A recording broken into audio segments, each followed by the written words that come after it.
Hello everyone, welcome to my channel. So today I'm back on the French garden, and if you watched yesterday's video where I worked out the water pump, at the beginning of that video I had this little image in my hand. Now I remembered where it came from. It came from Etsy, where someone scans very old vintage embroidery patterns, you know, the iron-on embroidery patterns, and that one and this, where is it?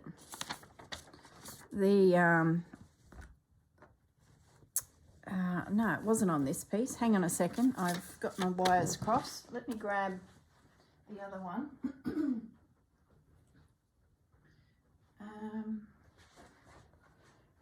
Don't even think it's that piece. It's Champagne Garden. I don't even know what I've done with it. Where is it? Oh, it's just here. Okay, let's start again. So this little image was on Etsy with that image. So that's why I had it in my stash.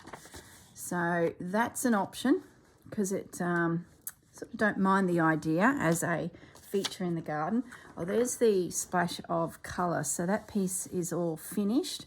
I added a picture to the end of the video, or a couple pictures of it all stitched down. So it took a little while to, you know, go around all of those little elements and get it stitched down. And I left a few little bits loose so that I can tuck in to the top when we get our next prompt. Okay, so let's get that out of the way. I had a good look over this too, and I don't think I'm going to do anything in this. I'm really strapped for room. Bar this little area here, I'm nearly finished it. So I'm just going to sit on it and see, you know, what prompts come, whether I just do some flowers. So I'm sort of just, yeah, that's about all the space I've got. I could probably do a lot more decorative work, but to get an actual feature in, you know, an actual prompt, I could easily get things like butterflies and that up in the air.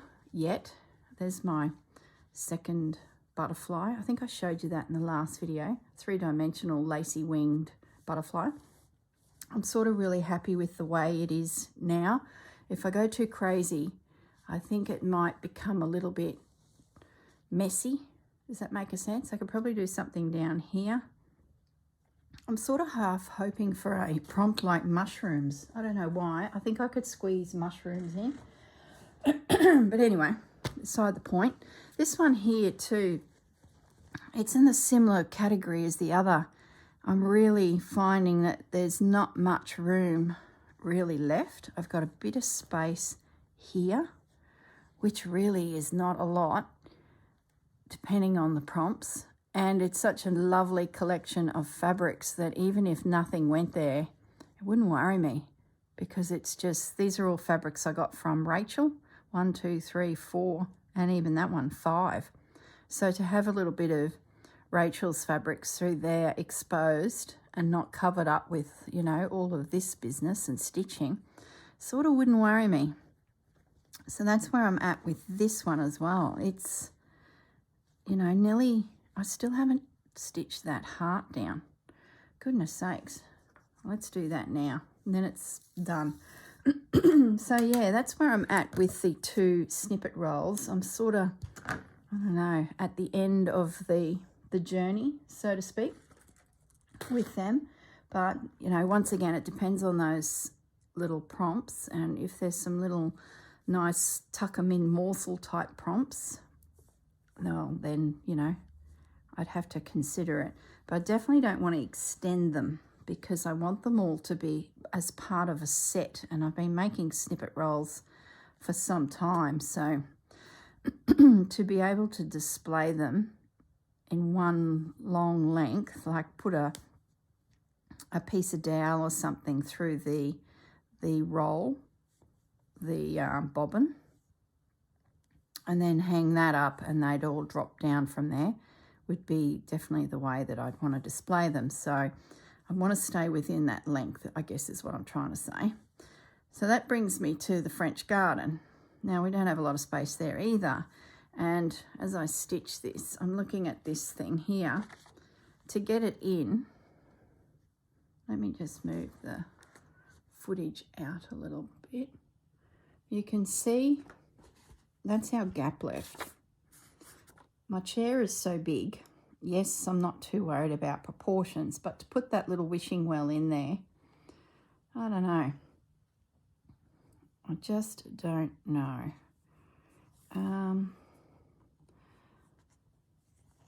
I've got a gap here. Maybe I do a bird fountain. You know, a decorative bird, what are they, yeah, no, not bird fountains, what are they called? Bird drinking things. Oh my goodness, I've just gone blank. I'm wondering if I could sketch one of those in and then maybe just do some flowers around it and, oh my goodness, I've got this knotted up here. Then that leaves a nice rectangular shape above them, which we can put flowers in to cordon off that zone. So let's say bird bath. We put the bird bath in here. These flowers here would look like they're sort of part of that garden. Bird bath and the little trough, that would sort of match with that, I'm thinking. Yeah, I think I'm going to do that, guys. And then do some embroidery around it. Okay. I'm just finish off this little heart. Look, I've got sidetracked, but there's so much to do on these pieces that how easy is it to get sidetracked. Now, this little heart's hanging out in midair here. So I need to secure through the center that is still over the lace underneath. And then I might just do a little blanket stitch around its edge so that it doesn't fray. So let's get the needle back down to this bottom corner. So my two snippet rolls are very close to being called finished, but there's still a little bit of space. Thank goodness I did this big one because I wouldn't have been kept occupied. I would have been like, what do I do next? I wonder what they'll give us next to do. Can't wait for the announcement. I'm sure they'll come up with some new adventure for us all. Okay, so now I'm getting to this edge, so I'm just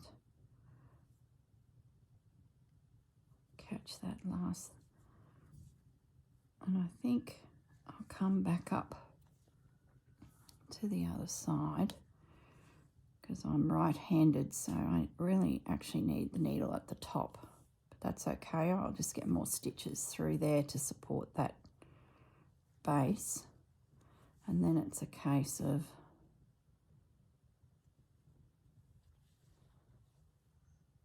doing a little blanket stitch all the way around.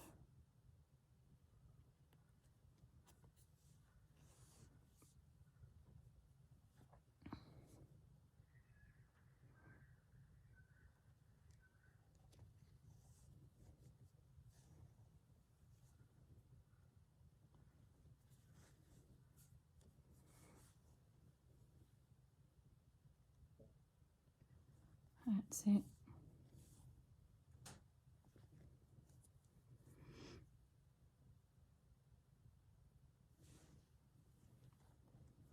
Just a little blanket stitch will hold that from fraying out. These little snippet roll versions, you'll honestly be picking up little morsels well and truly after the project, and you'll go, oh, that would suit that little garden scene, and you'll go back to it and you'll stitch it on. I know I do. I think I showed you ages ago some snippet rolls that I had completed, and they're in just colour waves and they're just random morsels stitched on. lot of memories stitched in there, little bits and pieces of things from family. And because they're in colours, I might pick up a piece of mustard cloth and then I'll go and grab the mustard snippet roll and just stitch it on.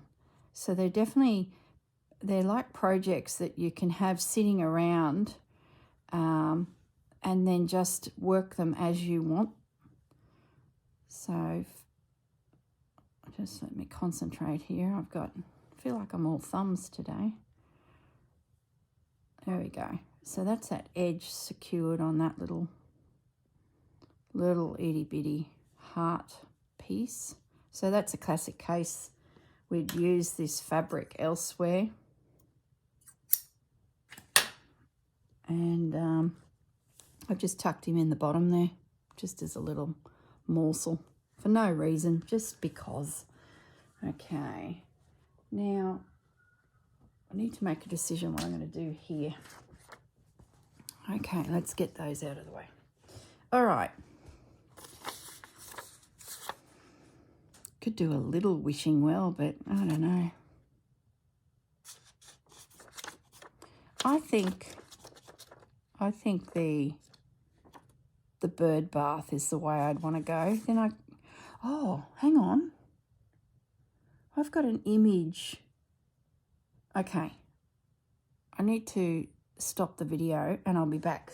Hold that thought. Okay, I'm back. Now, for those of you who've been with me for some time, you would know that, ages ago, I think it was 25 years ago, I printed a book. I self-published. So this is no book that's gone into some big printing house. I did it myself. And then we went on a big holiday around Australia and I dropped in at a heap of different quilting shops and introduced myself and some versions of the quilt that I made. Now, the book is a series of stitcheries that makes up this actual quilt. Now, the image of my mum in the garden shed we put into this panel a couple of weeks ago. The image that popped into my head as we were talking was this one. So I don't need to reinvent the wheel. Look at this. And the birds. I think that's what triggered my memory, the birds and the pussycat. And I think that I can reproduce that into here.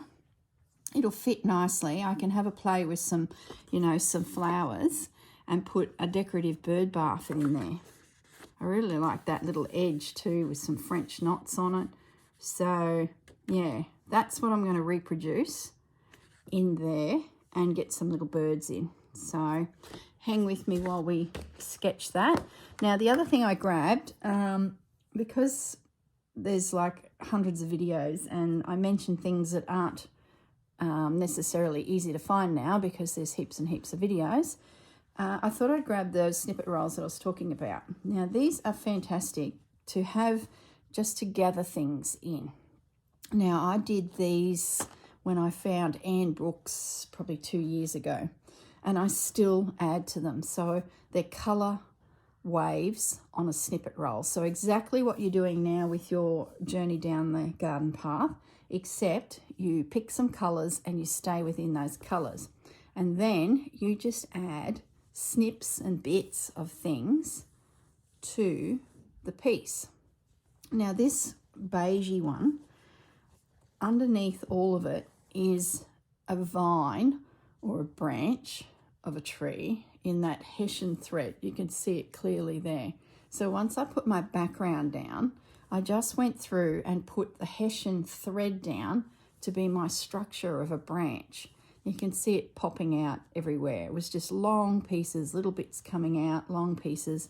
And this was after I did the base fabrics. I stitched down the base fabrics in a decorative way. Then I put the branch through. Then I came back with lace and pearls and crystals. So it sort of looks like flowers going across a branch. And I still add to it. Like if I pick up a pearl that I've dropped underneath my craft desk, I'll often just stitch it onto here. So these are fantastic for gathering up bits from a project. Now, I've stitched it on the back here just with a slip stitch, so it's permanently attached, and have not covered the back because I'm still adding to them. So I just have them sitting in my craft room, and I can just pick them up and pop bits and bobs onto them as needed. So that's the beige one. Like, I'd get the odd bead where I've only got one or two of them. Can you see that big? You probably can't. There's a big bead there. Perfect spot to put them on. This one here was a blue and tartans and a pop of green. So completely different again, but they're definitely colour schemes that I enjoy. The other thing I find that, let's say I'm starting a new project and I'm like, oh, well, what colour will I do it in now? These snippet rolls are a really good way of having a look at how colour works, and if there's something you like in particular, let's say this section here, that champagne, the tartan and the blue, if you were then just to focus on those colours, that would be a beautiful colour combination. Here it is with a little bit of green added. Something else to consider, the cream, the blue and the green, the hessian, some more tartans. So this has got a real underlying theme of the checks and tartans and stripes. So yeah, just a really cool way of gathering up bits from projects and to give you nearly a colour wheel. Does that make sense? Geez, we're getting sidetracked. Let me just wind this up. I'll show you the last two. Now, pink and grey. Another example of colours working together. Like, there's a butterfly there that was rolling around on my desk for ages. So he found a home in that one. Turn it up the right way. That's a leftover bit of lace, playing with pink and grey. Someone asked me what I do with the eyelash yarn because they were a prolific crocheter and knitter and they had oddballs left. That's an example of the eyelash yarn tucked into underneath a yo-yo or a soffit puff. Just gives you little fibrous-y little details. It's really pretty. It just makes things feel a little bit more textured. There it is, tucked in behind that little piece of lace. So there's a little piece of lace there, just a little bit. Didn't have enough to go to the top, but that's okay. And it's also slip stitched onto your roll. So that is another one. So that's why when this project came up, the garden project, I thought, well, that's fantastic because once again, I'm playing with colour and I did them completely different to what I had. So that I had, well, one of them is very similar actually. Now, see, that just goes to show how much I really like those colour tones because that's pretty similar. Yeah, look at that. I've copied it. Oh, gee. I'd love to make one just with doily bits, you know, all the splash of colour, because they're lovely just to have as, you know, a bit of a reference. This one was my first one, and Anne Brooks is very much a rusty orange and brown tones girl, and that's sort of not me, and I thought it just looks so striking. So I thought I'm going to do a colour scheme that probably isn't so much me, and I love it. So that was the one that I did, and that there is a piece of lace from a collar that I found in Grandma's sewing room, and it is so old. It appears in quite a few of my pieces, but it's gone now, and I just love it. As soon as I see it, I know where it came from. I know the day I found it in the cupboard. There's little bits of tatting here. You probably can't see it. See that cream tatting? That's from my grandmother's cupboards. So yeah, it's just a lovely way. See, that there is a very old lace, little piece, and then I put two laces either side it to create that band. So yeah, they really are. They should be called memory rolls, especially if you're using morsels from your own stash. So those of you who are new, and I get a lot of comments, I'm just starting the slow stitch journey. These are really good little projects where you don't have to think too hard, especially if you're out there watching the videos of the garden path and you're thinking, well, I can't do that. Well, this is where you start. Once you do this, you will be off and running. And I just got a piece of felt blanket. You can use a heavy piece of calico, or even just calico is fine, but I like a little bit of thickness. It sort of feels good under my fingers to have that little extra weight to stitching.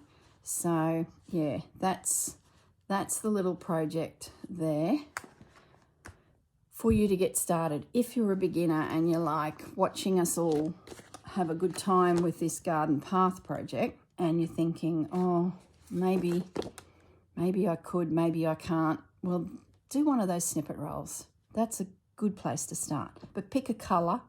But then, you know, what the hang? You could do any colour. You could make them all bright.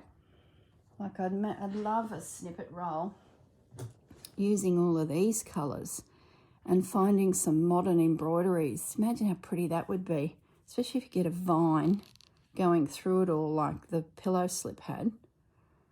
Oh gosh, there's another project, for goodness sakes. Okay, focus girl. Now, how big do we need this thing? They do stand fairly tall, don't they?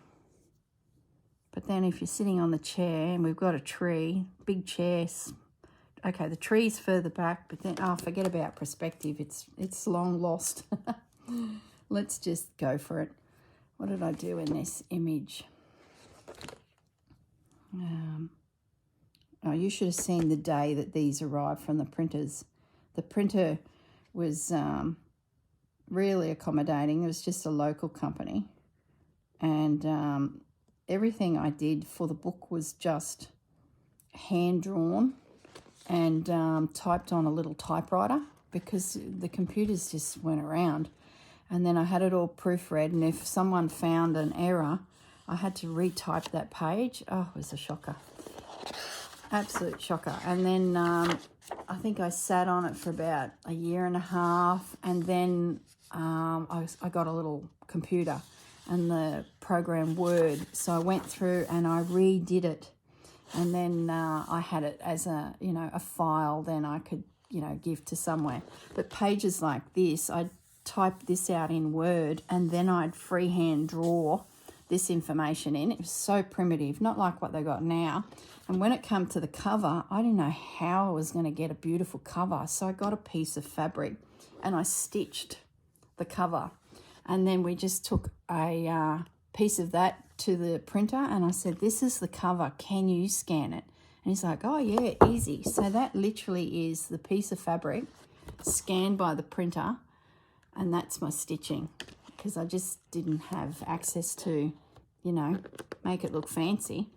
And then I end up having pages spare, like the printer explained that I needed this and I needed that to make it all work. So I end up writing a little poem type thing for it. It was just, it was such fun.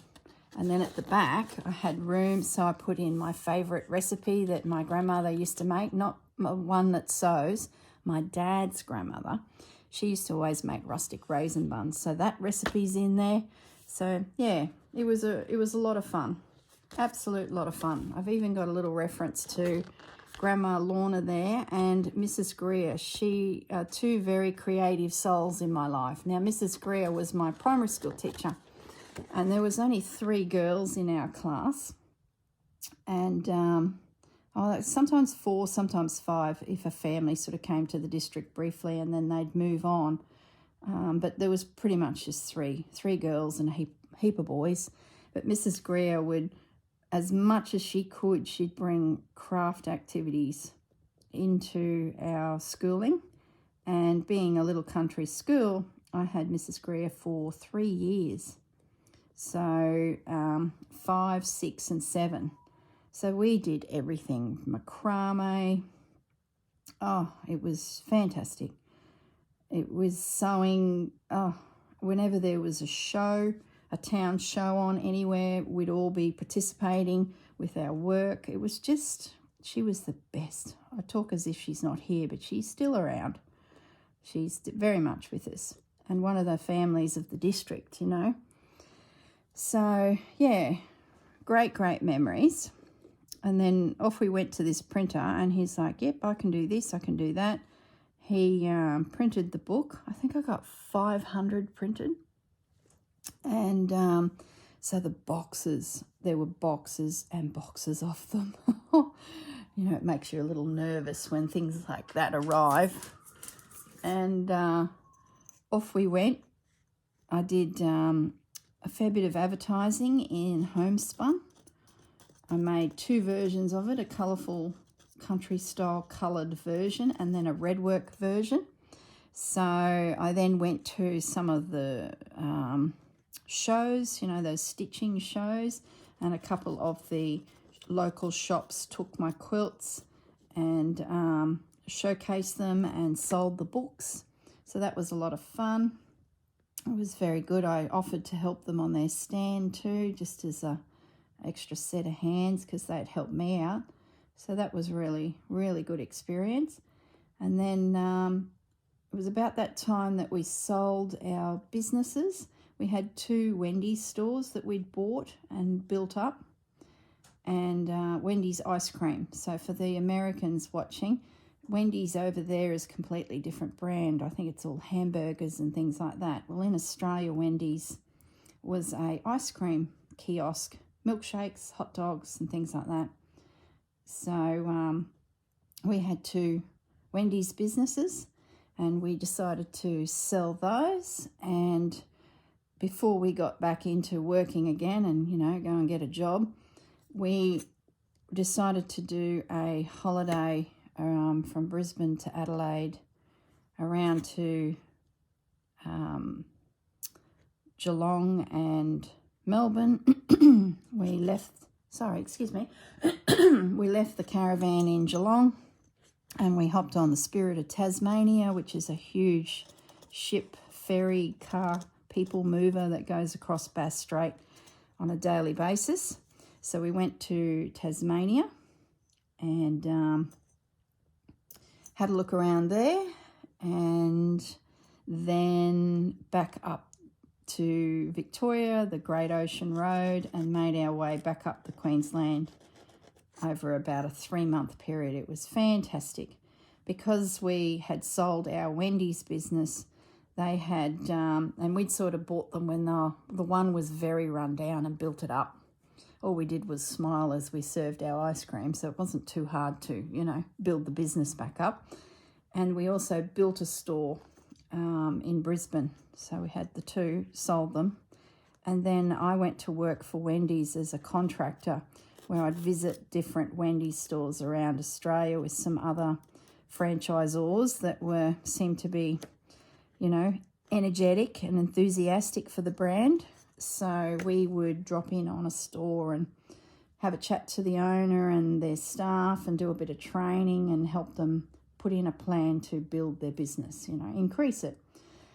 Anyway, when we said we were off and sold and going on our merry way, they offered me a bit of a contract to visit some stores in the process of me travelling.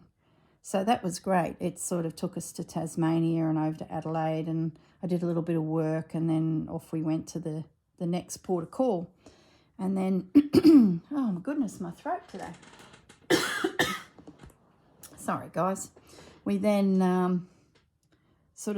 I worked and visited, and in the boot I had all of my books. So I was craft shop visiting, which any excuse to do that, and selling my books. So yeah, it was a really good experience. And then when we got back to Brisbane, we sort of knuckled down, did a little bit of work, and then ended up creating our new business, which we're still in, which is the Christmas shops.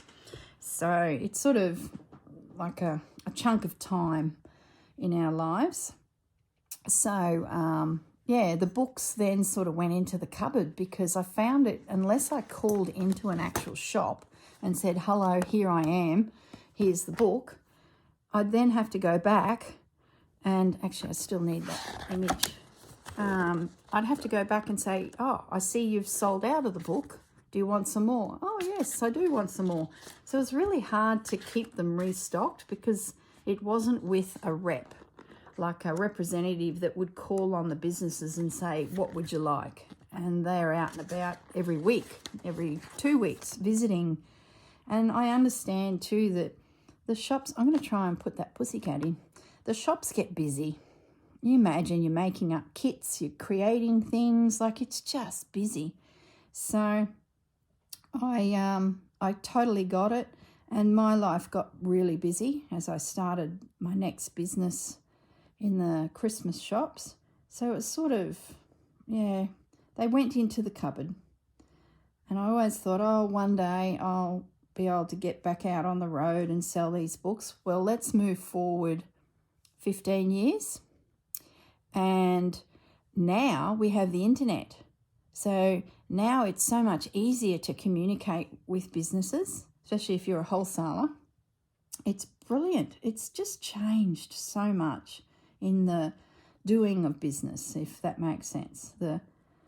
Getting people, that's a weird looking cat, getting people to your products, it's just different. So still I did nothing with the books. They sat in the cupboard, and then YouTube comes along, and I was like, oh, look at all this. And it sort of reminded me of the days when I had books and patterns and things like that all sitting in the cupboard, and no time to get them out there because I'm busy with my own business.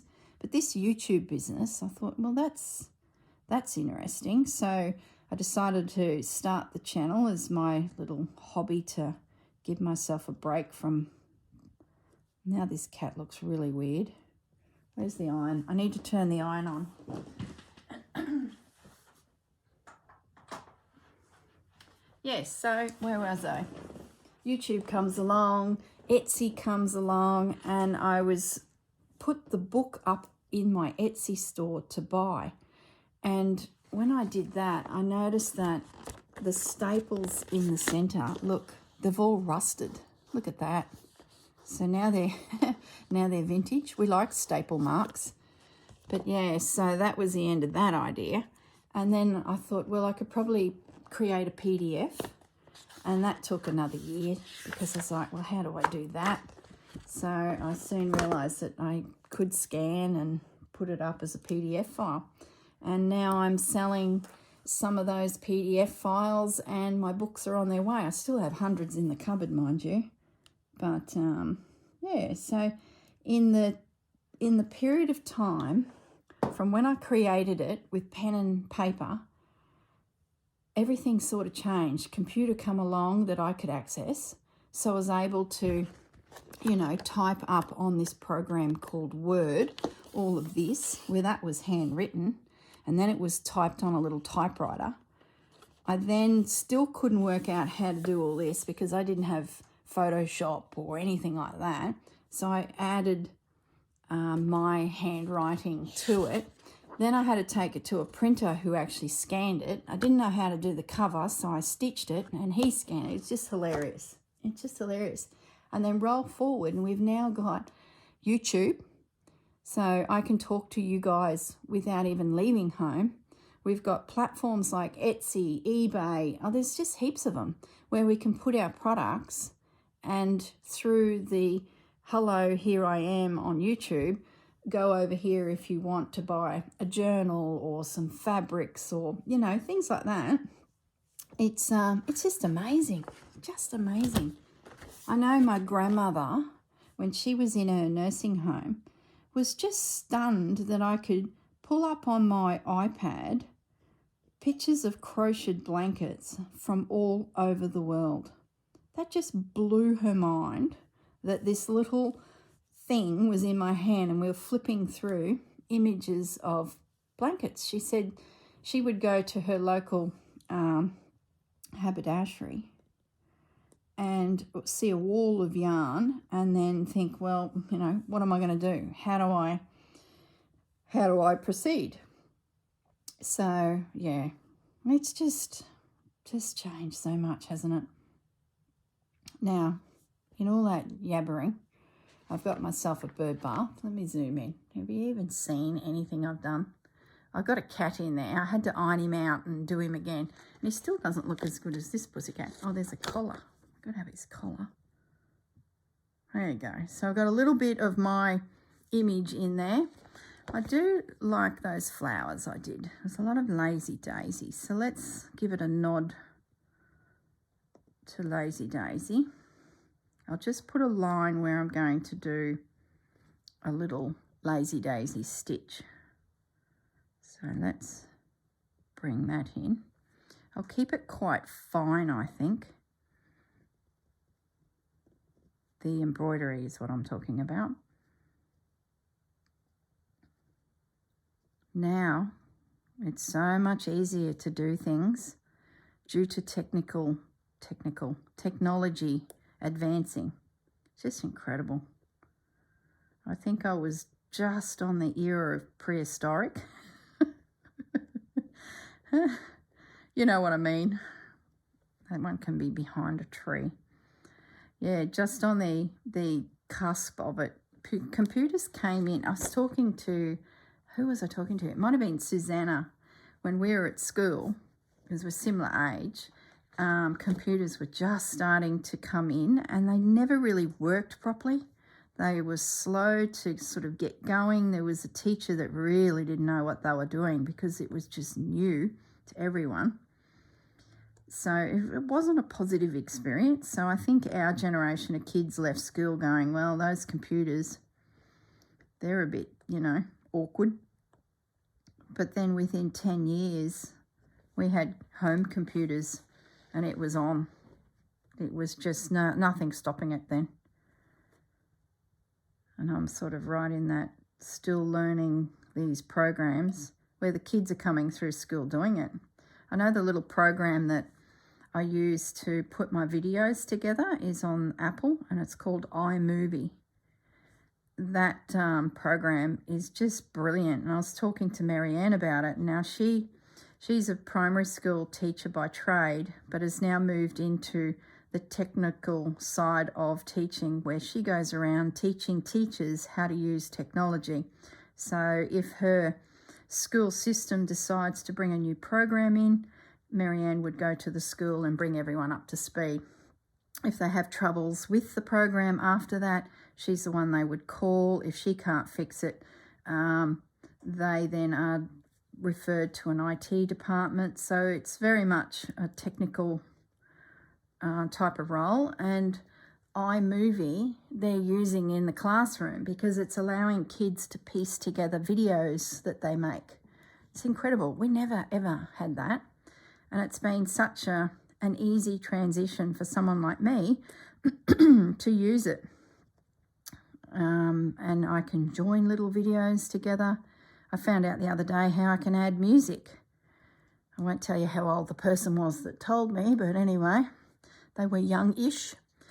They showed me that, you know, I can put music with videos. I think I did it for the Christmas store tour that I did. Excuse me. Goodness me. So, yeah, it's been quite interesting watching technical things change and get easier. And who was I chatting to? Oh, one of you girls made a comment to say that it's amazing that you can drive and stitch at the same time. So it must have been the way I worded my sentence that sounded like a lunatic. And I was laughing my head off when I read it. And sorry, I can't remember your name. So I think I replied with, of course, I had all my gear set up, something along those lines. And I said, do you imagine cars that are going to drive themselves, which are coming, like these cars are not far away, are coming with the ability to self-drive.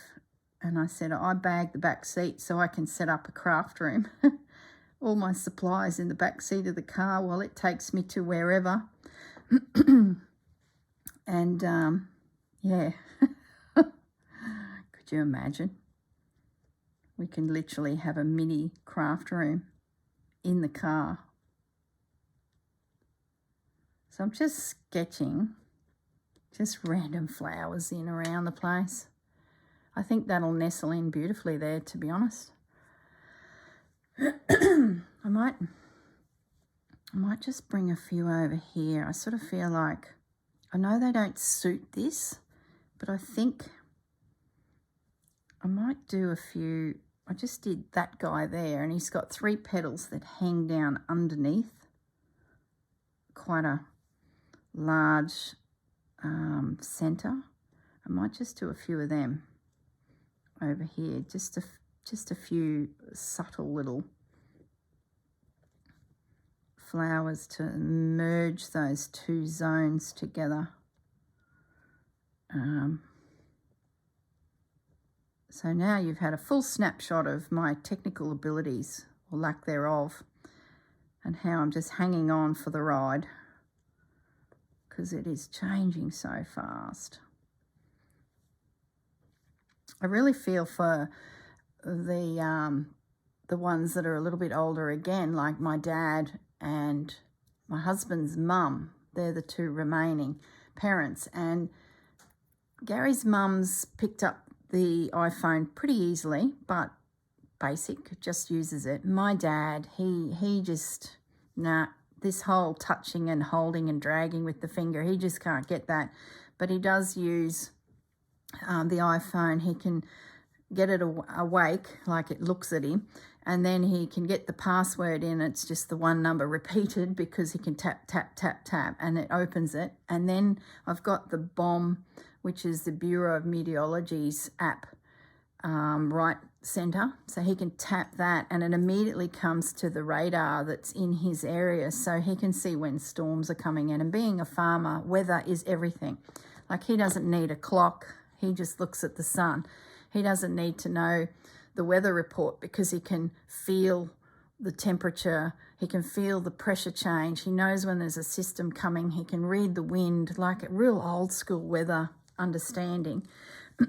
So having BOM is amazing in his world, because he can see if there's a storm system coming, which he has a feeling there is, or he knows, you know, in a couple of days' time, he might hear that there's a weather front coming.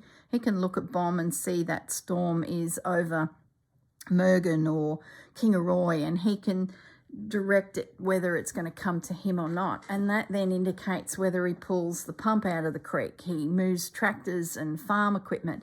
Like, for him, that information is just mind-boggling. But still, using that apparatus to get the information is still, a little bit of a challenge. But we're getting better. We're getting better. Okay, I think I've got enough in here to do some stitching. And yeah, I think that'll work. So let's put that away. Let's grab the threads from that colour scheme, which are just here, from my little pots that belong to this project. All right, let me unplug the iron. It's still going. Did you see Susanna's video where she melted the lid to the glue? I've come so close to doing that. Oh, I giggled. I thought that could have been me. She had her little glue pen, and the iron has touched it and melted the lid to the iron. Oh, my heart hit the ground, because, oh boy, I've come close to doing that myself. So, yeah, I did giggle, but she was giggling. I don't know how she held it together. She would have seen that happen, and it happened on camera. And yeah, she left the story in the video, and so we all got to know what happened, which is very brave of her, because most would edit that out, but not us girls. You just see what we you see as it goes. When it goes bad, you'll see it. So it was very funny, but it's not funny because I can hear my iron clicking beside me. It's like, turn it off. I've already been caught out once where I just left the room, come back later, and it was blooming on. And of course, my husband heard that too. He's like, is that iron on? Actually, we were going out, I think it was. We were heading out, and he was turning some lights off in the house as we were going. And he's like, I think your iron is still on in there. And I'm like, oh my goodness. Yeah. So I'm just going to start stitching. I've picked a raspberry red darkish crochet cotton. And I'm just going to, how am I going to do this? What stitch will I do? Oh, I'm not going to do that there. I'm going to use wool for there. I was looking at that petal thinking, well, how do I fill it in? Do I just outline it? Can I do better than that? Wool would make that thicker. And I've just cut off a piece of this crochet cotton. So I might actually come down to here and do just these little guys. Yeah.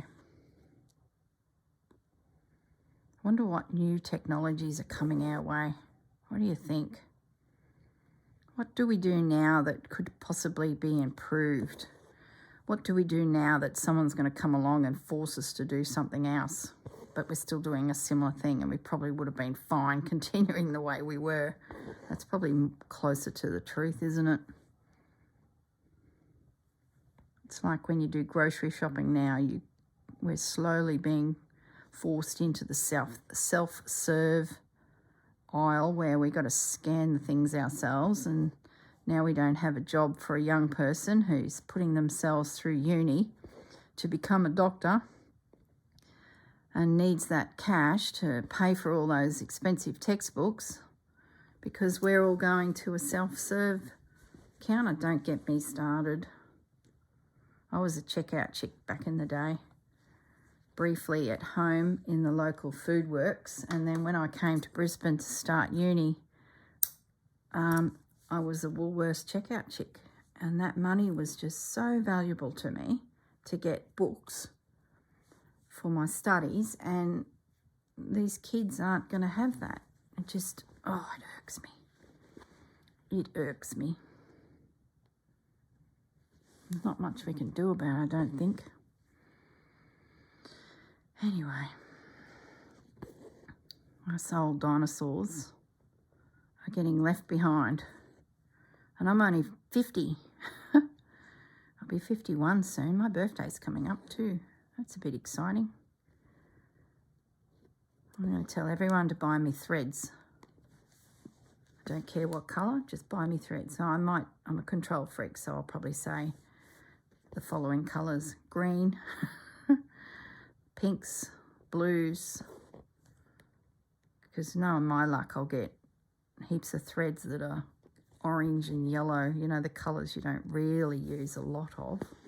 You do when you want them to appear in a flower, like the centre of a flower. But yeah, you know what they could just buy me, which would be fantastic, is crochet cotton, number 8, cream, meters and meters of it. They could also get me this 100% polyester, 500 meters of cotton, good quality cotton.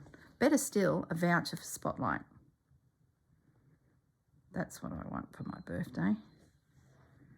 No one will ask. No one will ask. I don't think I'll get any presents anyway. It's like you have your 50th and you get a few bottles of wine, and then the rest, it's still downhill now, isn't it? We have a party when we're 100.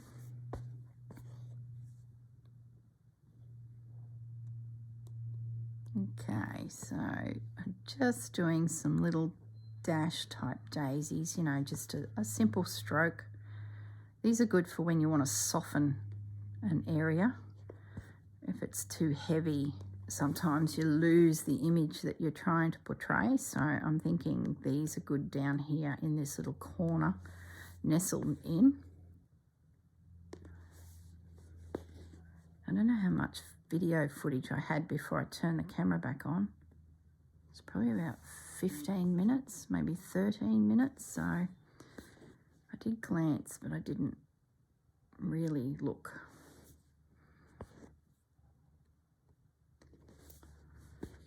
So I need, oops, that's a big stitch. Look at that. That's a bit of a wayward one.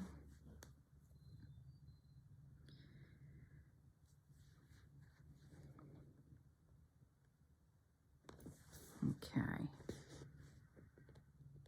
So it's Sunday and you guys will be watching this.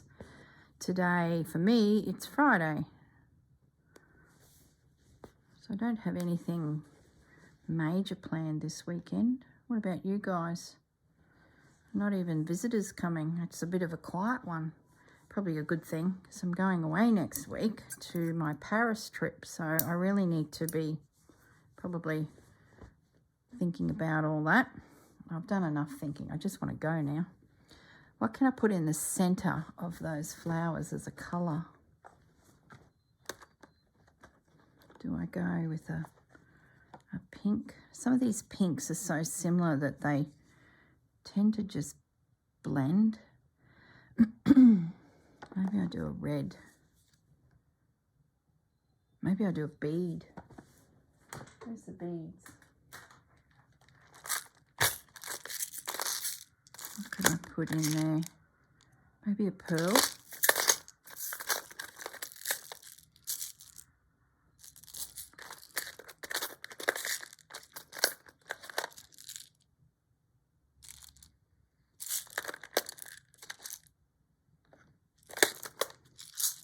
Just bear with me. I've got so much happening in the vicinity that I've sort of got to be maybe a little chocolate centre. That'd be different. Let's see what that looks like. Where's my cotton? So I probably won't do homework with this. I might just turn the camera back on when we get to that hour and I'll just keep going and stitch it with you. I think that's what I'll do. It's Sunday and I've got Monday, Tuesday, Wednesday. I think there's maybe even Thursday, 4 videos I need to make before I go. So I think I will just turn the camera back on once we're finished this hour and stitch again. Oh, the knot came through. And stitch again until we finish this little nook. I'm sure I'll be able to keep you amused with something in the way of chatting. Never seems to be a problem. This knot is just going further and further up the bloomin' thread. That's got it.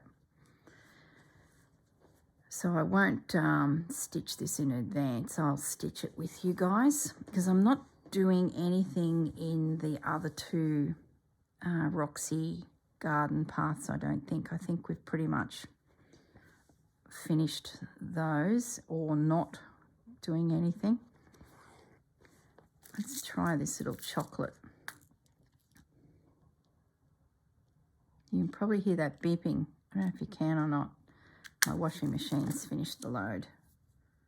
Oh, the needle's too big, for goodness sakes. I know that. There's a needle. So where's my thread?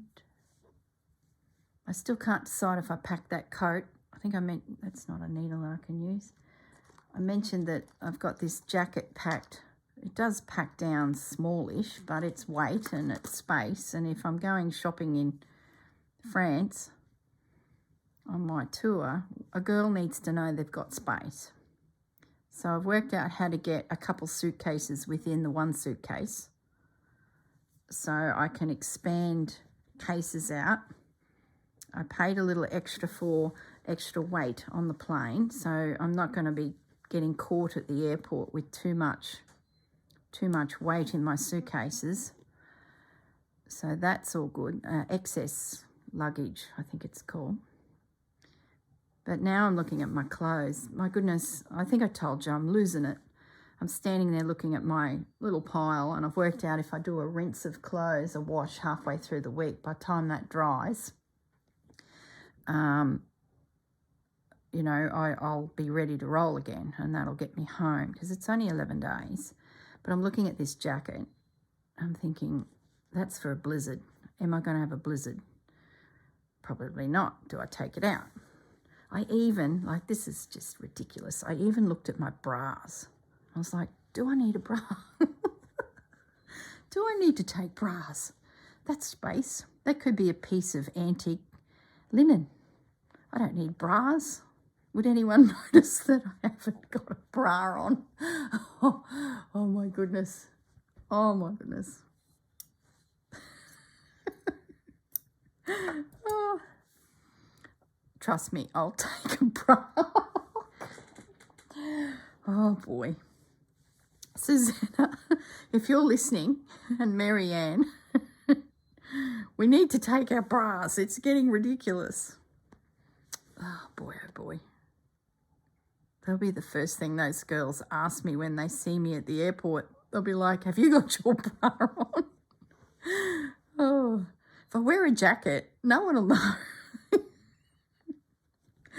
If I can't get all of my shopping in because of those bras, I'm going to ditch them in Paris, pop in that last little bit of shopping. See, it could be some antique wooden spools. What if I bring back a heap of timber spools? Oh boy. So that's what's going through my brain at the moment.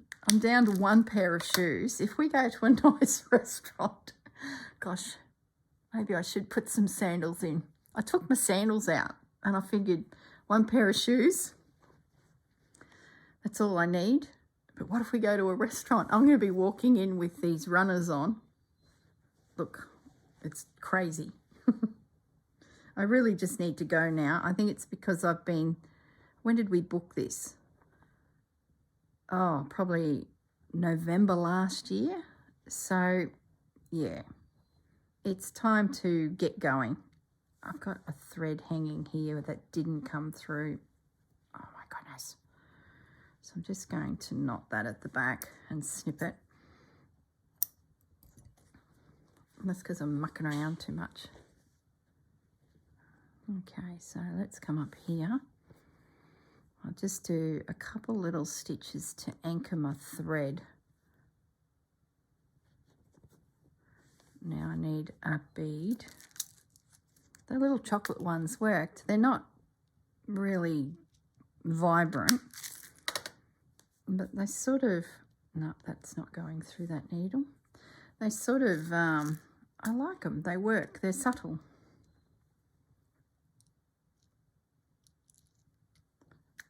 Okay, I'll stitch this. Oh, that's not going on. What have I done? Have I picked up that needle? Ah, the focus is just not there today, is it? That's a better needle. These beads are what I'd call cheap beads, and they just, it's like a mixed container of colour, sizing. There's all sorts in there. So it makes it a bit tricky. You think you're getting a bead that you've just stitched previously, and you pick it up and it's slightly smaller again. So I really should have picked up a proper fine bead needle. And that would have got me through. Okay, so that is all stitched in. So I'm at about 46 minutes, and I have a feeling there was about 13 minutes that we filmed prior. So by the time I link those two videos together, we would have hit our hour. So I'm going to leave it at that. What I'll do is turn the camera back on, and I will film Monday's video for you, and we'll just keep stitching away until we get it finished. And then I'm done with my latest prompt. There we go. Let me bring that up and show you. It's very subtle, but I can see there's a glistening there, and they're like little brown copperishy beads. So that's those two. I might dig out the wool and we'll do those. And we will do the stems in the next video, and we might try and work out what this little guy is going to be that's over here, and there's one little one I've drawn in here. So that's what we'll do in tomorrow's video. All right, guys, look after yourselves.